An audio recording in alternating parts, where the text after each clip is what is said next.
मैं चुनौती देता हूं पूरी दुनिया के मौलानाओं को 17 जून 2022 को वो दिल्ली की जामा मस्जिद में आए और मैं बिल्कुल अकेला आऊंगा। केवल किताबें, मोबाइल और जितनी भी बहुत सारी जो सीडियां हैं वो लेकर आऊंगा ताकि मैं उन्हें दिखा सकूं कि उनके मौलाना क्या बोलते हैं, मैं उन्हें दिखा सकूं कि मुसलमान क्या बोलते हैं।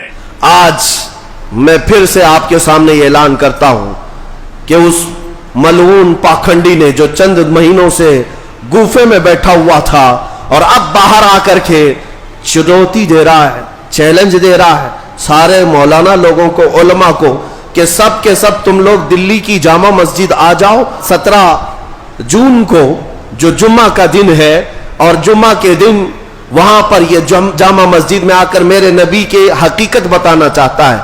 नाउज़ु बिल्लाहि मिन ज़ालिक। उस खबीस मलून से कहता हूं जितने गीदड़ है सब लेकर के आए, इंशाअल्लाह ये फकीर हाजिर होगा। हमें स्वीकार है। आओ, तुम जुम्मा की जामा मस्जिद में आने की बात कर रहे हो, आओ जितनी किताबें लेकर के तुम्हारे पास, एक बार ये बात खुल तो जाए सारे लोगों के सामने मेरे नबी की शान क्या थी। हम भी इंशाअल्लाह कायनात को बताएंगे नबी पाक सल्लल्लाहु ताला अलैहि वसल्लम का मकाम क्या है, उनकी शान कितनी बुलंद है। तुम जिन किताबों की बात कर रहे हो ये सारी किताबें हम पढ़कर रख चुके हैं। जिन किताबों को लेकर तुम चैलेंज कर रहे हो ये सब पुरानी हो चुकी है। इन पाखंडियों को यहूदियों ने किताबें सप्लाई की हैं, ईसाइयों ने किताबें सप्लाई की है। ये तो आज से 100 साल पहले ही एतराजात किए जा चुके मां आयशा सिद्दीका की उम्र पर, हजरत खदीजतुल कुबरा के निकाह पर, जो तुम्हारे एतराजात हैं सब देखे हुए हैं हमारे, सब पढ़े हुए हैं हमारे। और इन जाहिलों को अभी अभी किताब मिली है। इन लोगों के पास जो एतराजात मेरे आका की शान के लिए आए हैं, मैं कहता हूं लेकर के आओ, हम भी साबित करेंगे मेरे नबी करीम सल्लल्लाहु ताला अलैहि वसल्लम की इज्जत क्या है। और फिर दुनिया बाद में ऐलान करेगी, रहेगा यूं ही उनका चर्चा रहेगा। पड़े खाक हो जाएं जल जाने वाले, मिट गए मिटते हैं मिट जाएंगे आदा तेरे, न मिटा है न मिटेगा कभी चर्चा तेरा। हुजूर के अखलाक पर बात करते हो, तेरे खल्क को हक ने अजीम कहा, तेरे खुल्क को रब ने जमील किया, कोई तुझसा हुआ है ना होगा शहा, तेरे खालिक हुस्न अदा की कसम। हुजूर पाक सल्लल्लाहु ताला अलैहि वसल्लम की तरह ना कोई हुआ है और ना कोई होगा।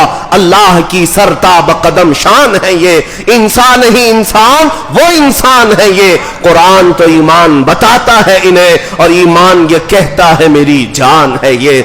इनको अपने घर की खबर नहीं, इनको अपने पुरखों की खबर नहीं। तुम लेकर के आओ, मेरी माँ आयशा सिद्दीका के बारे में सवाल करते हो। 9 साल की उम्र में रसूलुल्लाह ने उनसे शादी की है। मैं फिर तारीख लेकर के आता हूँ, फिर बताता हूँ 6 साल की बच्ची से किसने निकाह किया था, 8 साल की बच्चियों से कौन कौन निकाह किया है, 10 साल की बच्चियों से कितने तुम्हारे आबा व अजदाद ने निकाह किया है। निकाह तो क्या और ऐसे ही घर चलाए हैं सब, मैं भी तारीख लेकर के आता हूँ इंशाअल्लाह नज़ीर। आज के उर्स ताजुश शरिया में मेरे आने का मकसद यही था कि उस खबीस ने हमारी इस रग को फड़काया है जो नबी करम सल्लल्लाहु अलैहि वसल्लम के नाम पर चलती है। और अगर तुमने ये समझ रखा है कि कोई तुम्हारा जवाब देने वाला हिंदुस्तान में नहीं है तो ये तुम्हारी खाम ख्याली। ऐसे हजारों बच्चे हर मोहल्ले से मेरे नबी के लिए जान देने के लिए तैयार हैं।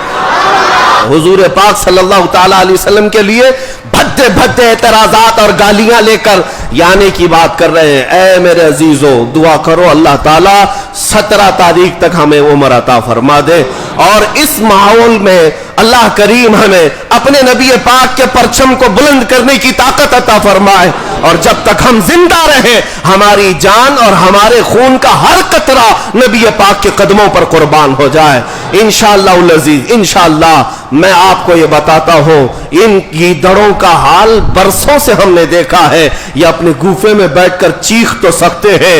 देखते हैं जुमा का दिन 17 तारीख जून 2022 के लिए इन्होंने चुनौती दी है, उलमा को बुलाया है, फकीर तन्हा हाजिर होने के लिए तैयार है। इस बार हमने किसी को दावत नहीं दी, किसी को नहीं बुलाया, आते हैं हम, हाजिर होते हैं और देखा जाएगा मेरे मुस्तफा करीम की शान सच्ची है या फिर देखते हैं इन पाखंडियों की मां कितनी बदकार थी जिसकी वजह से ये नापाक वजूद दुनिया में आया है। अल्लाह करीम इन तमाम जहरीले कीड़ों को नेस्तो नाबूद फरमाए। व आखिर दावाना अनिल हम्दुलिल्लाहि रब्बिल आलमीन।